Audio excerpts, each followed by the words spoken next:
بینەرانی بەڕێزی تەلەڤیزیۆنی کۆمەڵە لە هەر کوێک کە هەن سڵاوی خۆم و باقی هاوکارانم لە بەرنامەی تەندروستی پێشکەشتان. بەڕێزان هاتوونێتەوە خزمەتتان تا بابەتێکی تر لە بابەتە تەندروستیەکان کە هەفتانە لە بەرنامەی تەندروستی تەلەڤیزیۆنی کۆمەڵە پێشکەشی ئێوە خۆشەویستان ئەکرێ بەرنامەیەکی ترتان پێشکەشکەین. بۆ بەرنامەی ئەم جارەمان لەسەر ئانژیوکەت دیارە خۆی ئانژیوکەتێک هەیە کە ئانژیوکەتێکی معموڵیە ئەوانەی کە لە بیمارستانەکانە بەستەریە بن بۆ سرومتراپی یا لە بەشکەرێکی ترە بەتایبەت وەکو ئەوانەی کە شیمی دەرمانیە کردن بۆ ئەوەی کە ئەو دەرمانگەرە مستەقیم یا ئەو مەوادە سرومی گەرە ئیسە هەر جۆرە سرۆمێکە سرۆمەکە نمەکیە قەنیە مستەقیم بڕواتە ناو لەش ئەو ئانژیوکەتە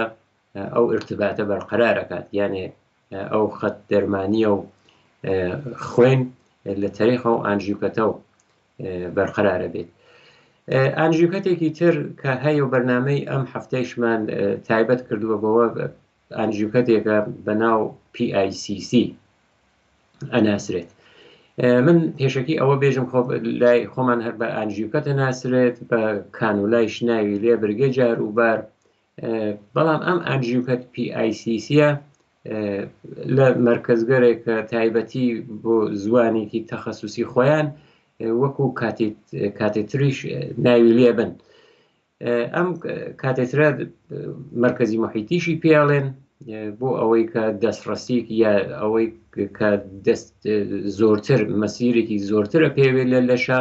بۆ ئەوەی ئەو ناویانە پێناوە. من ئەگەر خولاسەیەک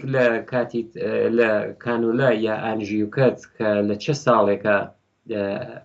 تقریبا ئێتر مۆرد استفادە قەرار گیراوە ئەتوانم بڵێم کە لە ساڵی 1904 کە هێرمان ئشتراوس ئەوەڵین کەسێ بوو کە ئانژیوکەتی ئێرەدا دیارە ئەو حاڵەت ئانژیوکەتە وەکو ئیسە نەبووە کە ئەو بەشە تیژە ئاسنیە یا ئەو دەرزیە بڕواتە دەرەوە بەشە پلاستیکەکەی بمێنێت، بەڵام ئەو ئانژیوکەتە هەر بە شێوەیەکی ئەو حاڵەت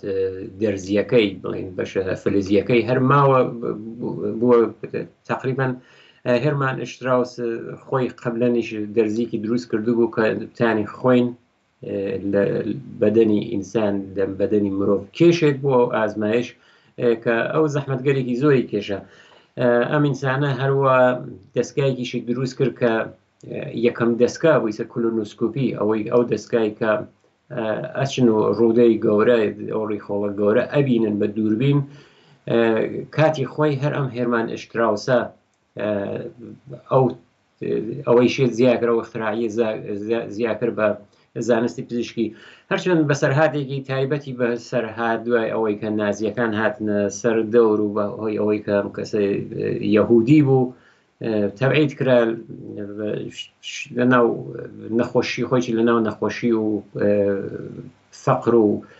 برسیەتیە لە ناو یەکێک لە ئوردوگاکانی نازیە. بەڵام ئەو توانی ئەو خەمەتە بە شەریەت ئێرابات کە کانولا 1904 دروستی کرد.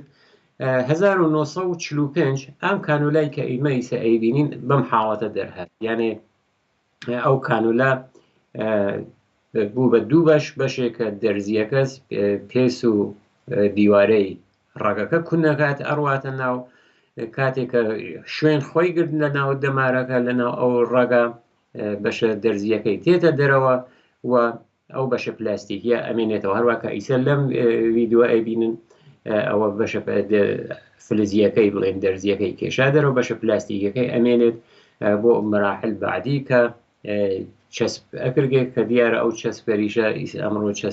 کە بەکاردێت چەسپەرێکی زدە حساسیەتە. پێشتر کەسانێ بوون کە بەو چەسپیشە حساسەتیان بوو لەسەر پێسیان، بۆیە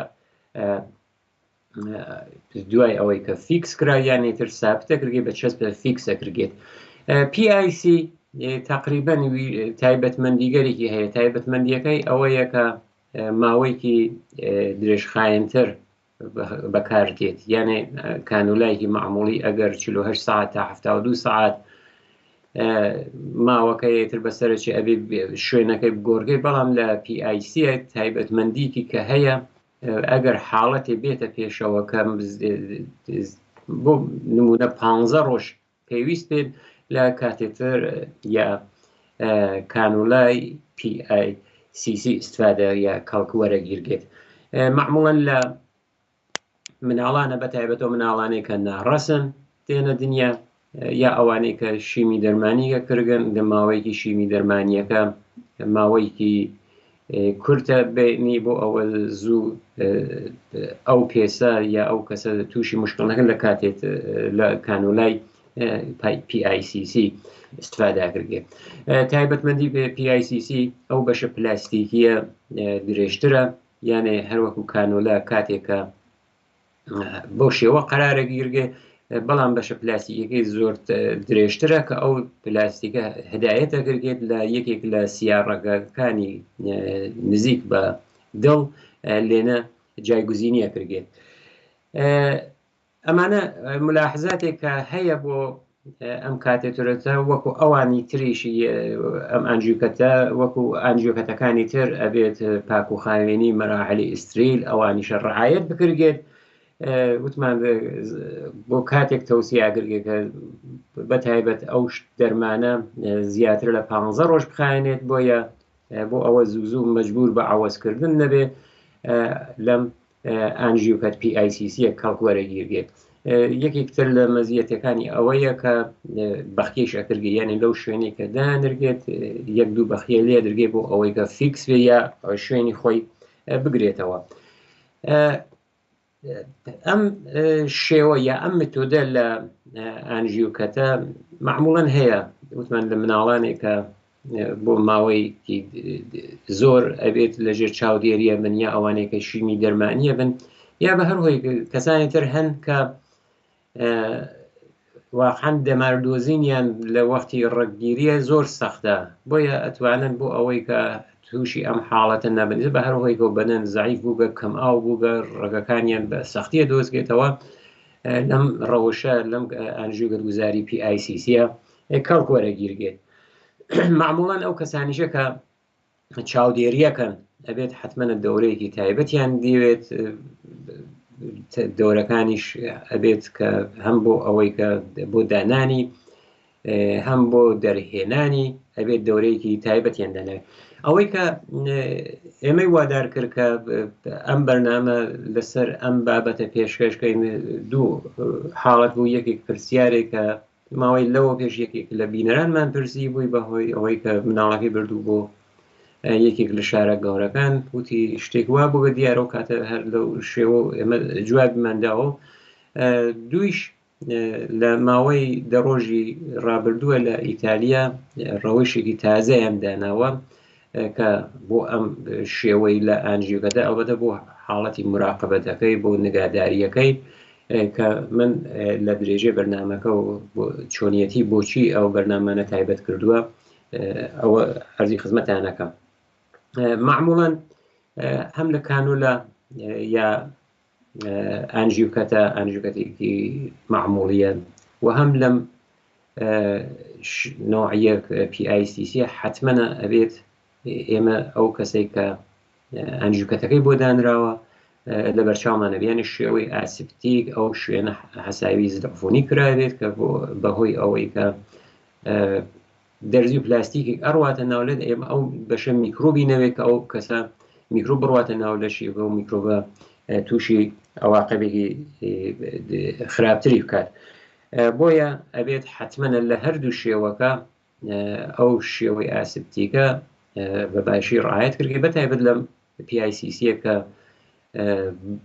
مەسیرێکی زۆرتر ئەپێوێتە ئەڕواتە ناو لەش. ئەوارزێکیشی هەیە، ئەوارزەکەی ئەتوانین بڵین کە فلیبیت یانێ ئەو ڕێگەی کە ئەو پلاستیکە لە ناوی قەراری گرگە تووشی ئیلتیهاب بێت، سوورە بێتەوە حاڵەتێکی گرژبوونەوە یا ئەوەی کە وەرەمەکات ئەو شوێنە تێتە خوڕین، دیارە حاڵەتەکە حتا ڕەنگەکەیشی ئەوە زەبێت یانێ لە سوورە و بەرەو شینە گۆڕگێت ئەو لە کانولای معموڵیشە لە بازی کەسە خۆی نیشانەدات یا ئەوەی کە لە بەشێکە بوەسکێت ئەو ئینسدادە ئیسە لەختە بێت یا هەرچێ بێت ئەو ئەتوانێت ئەمیش کانولای معموڵیش ئەو حاڵەتی هەیە ئەتوانێت ئەوە دروستکە ترومبۆزە یعنی لەختەیەک دروست بێت عفونەتەکانەکە شارەمان پێگر کە حتممەە ئەبێت ئەو ڕەوشکرد زدە عفونیە ئستریلێکێ هەیە خۆی دیارە ئەو وەسایلەکە بەکارە بگێت خۆیان ئستریلن بەڵام ئەبێت بەباشی ئەو مەراحلە تێبکردێت ئەم کاتێکرا یا ئەم ئەنژی و کاتێک کە بەناو مرکزی محیتی ئەناسرێت یەکێک لە مەزیەتەکانی ئەوەسەکە لە ماڵە یعنی ئەو کەسە کە ئەتوانێت لە ماڵەشون دەمانەکەی هەیە ئیسا ئەگەر سرۆم بێت ئەگەر دەوایکی تر بێت ئەتوانێت لە ماڵە ئەو خزمەتە تەندروستیگەرە وەربگرێت یەکێک لە مەزیەتەکانی کە من وتم ئەو سیستەمەکە لە ئیتالیا دانراوە ئەوەیە کە کەسانێک کە ئەڕۆن بەناو بیمارستانەکان ئەوانێک کە بەستەریە بن لە عفونەتگەرێک هەیە هەر بەناو عفونەتگەر بیمارستانی مەشهورە معموڵەن باکتریشە ئەم عفونەتگەرە ئەتوانن بڕنە ناو لەشی ئینسان ئەو کەسانێک کە 2 ڕۆژ 3 ڕۆژ کەمتر زۆرتر لە بیمارستان ئەمێنەوە شانسی ئەوەیان هەیە کە تووشی ئەو عفونەتگەر بیمارستانیە بن ئەوەیە کە بیمارستانەکانیش ئەلبەتە ئەو ئەقدامادا کردێت لە هەفتەیەکە چەند جار یەک جار یا زۆرتر نمونە بەرداریە کردێت لەو شوێنگەرەی کە احتماڵی هەیە گۆشەی تەختەکان درگاکان ئەو درزە لە بین درگا و دیوارە ئەو نمونە ئەگێت ئەبرگێت کە بزانن ئایا میکرۆبێک هەیە ناو بمارستان ئەگەر ئەحیانن بێت کەسێکیش تووشی بێت چه جۆرێکە لە چە ئانتیۆبیتیکێک استفادەی لێ بکەن ئەم مؤسسە کە وتمان لە ئیتالیا بۆ یەکەم جار هاتووە ئەم کاریە کردووە وەکو مرکزێکی فەوریەتگەر وەکو ئورژانس مرکزێکی فریاکەوتن هاتووە شوێنێکی داناوە ژمارە تەلەفۆنێکی داناوە کەسانێکە ئەو خزمەت وەرەگرنیانێ کاتێکتر PICCیان هەیە و لە ماڵە ئەمێننەوە ئەگەر تەلەفۆنیان کرد هەر مشکڵێکیان بواتوە دیارە کەسانێک کە پەرستارن ئەبێ بڕۆن بەڵام ئەگەر مشکڵێ بێ ئەتوانن هەر لەم شەبەکە گەرەکە هەیە وەک وایبر و واتساپ دەکە و شوێنە تەسویری تەماس بەرقەرارکەن ئەو کەسەکە لە پشتی ئۆپراتۆرەکە لە بەشە هەیە ئەتوانێت دەستورالعەمەڵگەر لازم یان پێ بدات ئەگەر ئەحیانەن ئەو نەخۆشە ئەو کاتێترە لەسەر ئەو پێسی ئەو نەخۆشە تووشی مشکڵێکی بووێت یا حاڵەتێکی ئورژانسی بێت ئەگەر پەرستاری نەتوانێت بێت پەرستارێکی تر بڕوات هەروەوتم کە ئەمە دەورەیەکی سەرەتایی تا کەمێک تایبەتی تری گەرەکە بۆ وانەی کە لە بەشی ئەم کاتێترە کە بەهۆی ئەوەی کە وتم حساسە ئەو بەشە پلاستیکیە ئەو سند ڕێزە پلاستیکیە درێژە تا نزیکی دەمارێکە ئەڕواتە ناو دڵ تا ئەو بەشە ئەڕوات بۆیە لە حتا زد عفونی بەش ئەو قسمەتە تا ئەوەی کە باش قرار بگیرگێت بۆ ئەوەی کە ڕێگەکە تووشی تابنەکە بۆ نمونە ئەگەر وا هەست کردێکە لە بەشی انتهای یعنی سەری ئەو سۆندا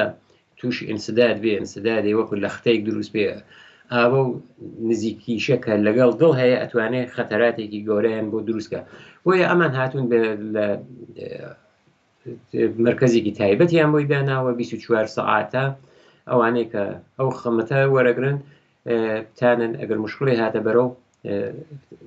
تانن جواب بنەوە بەباشی بیبەنە ڕێگا وەکو کنترۆل ئەزڕا هەیە دوور ئاوا بڵێن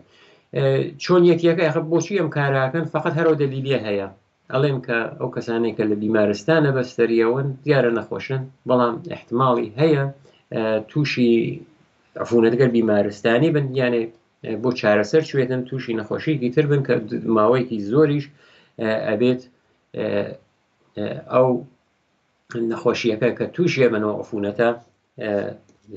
دیسانەوە لەگەڵ ئەوەیشە بەربڵاوکنەوە ئەوەی کە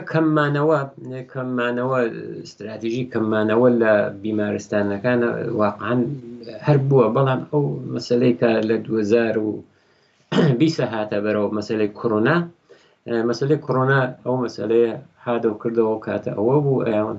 تاوجێکە ئەتوانین کەسانی کە پێویستیان هەیە بە بیمارستان بەمانەوە خەواندن لە بیمارستانەکان بۆ ئەوەی کە لەو کاتەوە تا ئەمڕۆ ئەو وەکو بەرنامەیەک لە بەرنامەگەر تەندروستی و بێداشتیە هەیە کە ڕەوشکەرێ بگرنە بەر کە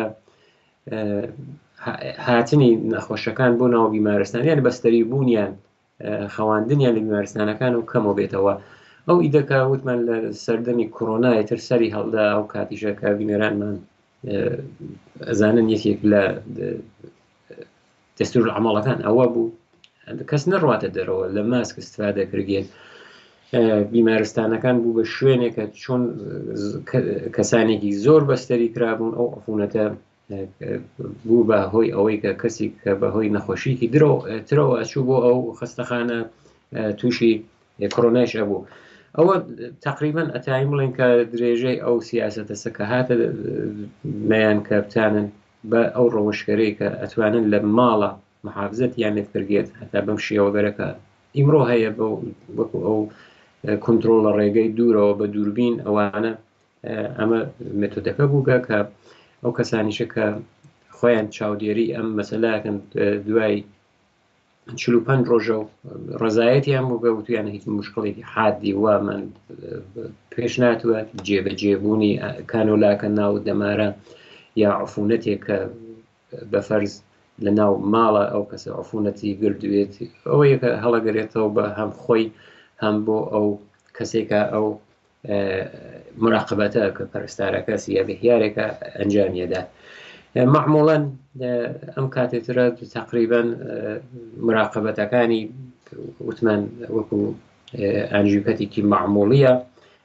لە هەردوو حاڵەتە ئەو عارزەی کە احتماڵی هەیە بێت لە هەردوو حاڵەتە ئەبێت بێتە کەمترین ئەنازەی ممکن ڕەوشەکەی ئەگەر ڕەوشەکە ئاسیبتی بێت هاین بڵێن کە یعنی زدەعفوری شدە بێت مطمئن شدە بێت و کاتێ دانانی ئەو کانولا ئەوە 100% معموڵەن ئەمڕۆژی ترە زانین کە ئەم مەسایلە کە هاتووەتە بەرەوە ئەم وەسایلی پزیشکیەکە تێت معموڵەن یەکبار مەسرفن پێشەوەیشە کە عەرزە بکردن لە ناو بازار زدەعفونی و ئیستریل ئەکردن ئەو کەسانەی کە بۆ وێنە ئەگەر احتیاجیشیان بێت ئەو سیستمە لە ئیتالیا کە ئەو کانولای مرکزی محیطیە یا ئەو ئانژیۆکە PICC عوض بکرێت کەسیان هەیە لە شرایطێکە ئەگەر دکتۆر نەبێت باشترەوەی کە دکتۆر دایبنێت چون مەسەلەکە دەمارە ئەڕواتە ئەو دەمارە وتمە ئەو پلاستیکە ئەو سندە پلاستیکی بە حەدی نازێک درێژەکە لە یەکێک لە دەمارە گەورەکان سیارڕەکە گەورەکان نزیک قەت لێنە قەرارەگیرگێت معموڵەن ئەو ستیشە کە دایەنن کڵاوێکە کە کڵاوێکی زدەعفونیە دەستکێشە سرومێکی نمەکیە بۆ شستشووی ئەو سندە کاتێکە دانرە بۆ ئەوەی کە بزانێت باش کارەکات دەستکەش و ماسک و کە ئەوانیشە بۆ ڕۆژگەر ئستریل دەکات بە بکاریەوەن هەدەفی شارەوەسەکە هەم عوارزەکە بێتە خوارەوە هەم ئەوەی کە سڵامەتی نەخۆشەکە لە ئەوەی کە ئەو عفونەتگەرەی کە هەندێک بیمارستانەکانە بە عفونەت بیمارستانی ئەناسرن ئەوە بێتە خوارەوە بینەرانی خۆشەویست من لە کاتیش استفادەکەم چۆن شارەمان کرد بە ئەوەی کە پلاستیک و ئیسە زروفی یەکبار مەسرف و ئەو وەسایلی پزیشکی تەجهیزاتی یەکبار مەسرف من مختصر لەسەر بابەتێکی تر کە موردێکی مهمە ئەویش لە دنیای پزیشکی ئیمڕۆوە شاراکەم پێشتر معموڵەن حتا دەرزیکی معموڵی ئەوەی کە سورەنی پێژن دوو بەش بوو بەشێکی شیشەی بوو بەشێک دەرزیەکەی بوو کاتێک کە بەکارە هێنرا ئەوە دووبارە بۆ کەسێکی تر بەکارە هێنرا دیارە ئەو سیستم گەڕێدایەنە ناو قابلمەی کە ئاویان تیاکرد ئەیان کوڵان ئیسلاح کە بە فەرز زدەعفونیان نەکردە بۆ ئەوەی کە قابل استفادە بێ بۆ کەسی دووەم یا نەفەری دووەم بەڵام لە ئەتاین بڵێن لە 1960 بەملاوە خۆی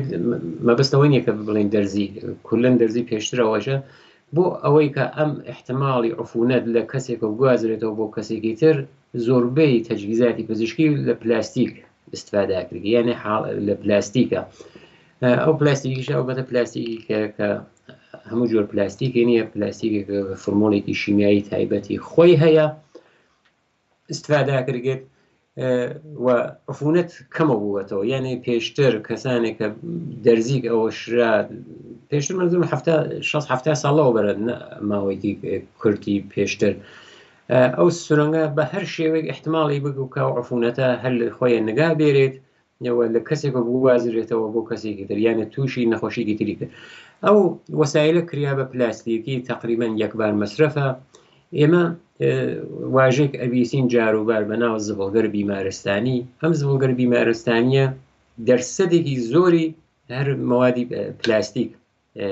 تشکیلیات یعنی حتا تۆ ئیسێش ئەگەر تەوەجو بکەی خواردنێکە ئەدرگێ بەو نەخۆشگەرە لە بیمارستانەکانە زروفی یەکبار مەسرەفە لە پلاستیکە استفادەکردگە پلاستیکەر بیمارستانیش کولەن بڵێن زباڵەگەر بیمارستانی کە بەشێکی هەر زۆریان پلاستیکە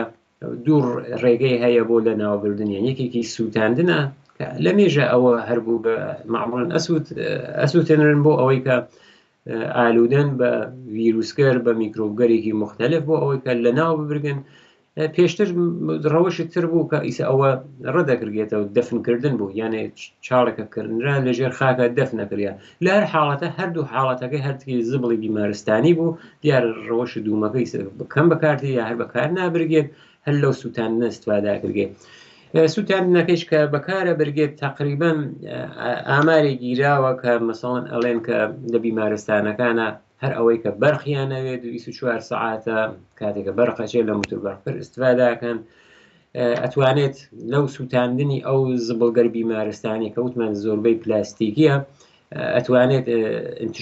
انتشاری گازگەر گوڵخانەیە دەور و نەخشیان هەیە ئەو ئامارەی کە ها لە بەردەسە ئەڵێت کە زۆرتر لە 4% لە انتشاری ئەو CO2 یعنی دیۆکسید کەربونە کە گازێکی سەمیە زۆرتر لە 4% CO2 کە خۆی یەکێک لە عامڵگەر ئەسڵی ئالودگی محیتزیست هەواسمە ئالودگی هەواس 4% بەهۆی زبڵگەر بیمارستانیەوە دروستە بێ خۆی ئەم CO2 معموڵەن 80% ئالودگی هەوا CO2 هەر لە بنزینی سیارەکانەوە بگرە دووکەڵی کارخانەکانەوە بیگرە بەڵام 4% شامڵی بیمارستانەکانەوێ معموڵەن ملیۆنەکە ئەنازەکەی چەندێکە ملیۆنگەر تونە یانێ ئەگەر بەراوردی بکرگەیم بە ملیۆن تون بەراورد دەکرد دوو وڵات کە ئەنازەگیری کراوە من بۆ ئەوەی کە سەرنجی بینەرانمان ڕابکێشم مەسەڵەن لە ئەمریکا ئەنازەگیریە کردێت لەوێ تقریبا 1.7 ملیۆن تونە یانێ 1,700,000 تون ساڵانە زبڵی بیمارستانیە یعنی ئەو زباڵە بیمارستانی گەرە کەشغاڵگەرە 1,700,000 تونە کە ئامارێکی بەرچاوە ئەسوزێنرێت یا دوایەوە دووکەڵات لە محیط زیستە چا مشکڵاتی دروستەکات ئەڵبەتە ئەڵێن لەو وڵاتگەرەکە لە حاڵتەوە سەعان بەهۆی ئەوەی کە سیستمەکان کولەن گشتی بوو کە بە یەکبار مەسرف لەوێش زۆرترە لە بریتانیاش 133,000 تونە کە ئەویش ڕەوشێکی بەرچاوە لە حاڵە یەکێک لە مشکلاتێکە ئیسە بۆ محیط زیستیش کەوتیان ئەبێ ڕێگەیەکی تر باشتر بۆ لە ناوبردننی زەبڵگەر بیمارستانی چۆن ئیسە زۆرتری پلاستیکە ئەو پلاستیکە ئەبێت لە ناو بڕات وەختێکیش ئەسووتێ ئەو دووکەڵە ئەو نەشر و تشاری ئەو گازگەر گۆڵخانەیە ئەدات ئەو وەکو سیستمێکە کە دەوڵەتکار یا ئەو سیستم گەربێداشتیە لە سەری دانیشن بیری لێ بکەنەوە بۆ ئەوەی کە بتوانن ئەو ژینگە پارێزیە کە وەکو بەرنامەی کە یەکە تا 2030 زۆرێک بڕواتە ڕێگە ڕعایەت بکرێت ئەوە من بۆ ئەوەی کە سەرنجی بینەرانمان بۆ ئەوە ڕاکێشم کە دیارە بۆ ئەوەی کە عفونەتی بیمارستانی بێتە خوارەوە ئەو سیستمە استریلە هەمووی یەکبار مەسرەفە و پلاستیکیشە، بەڵام لە ناوبردنیشی ئەو مشکڵیە هەیە بۆ ژینگەمان. لێرە هاتیینە کۆتایی بەرنامەی ئەم جارەیشمان. هیوادارم کە جێگەی ڕەزامەندی هەموو لایەکتان بوو بێت. لەلایەن خۆم و باقی هاوکارانم ژیانێکی پڕ لە تەندروستیتان بۆ ئاوا دەخوازم، بە هیوای بینین یەکترین لە بەرنامەی داهاتووی تەندروستی.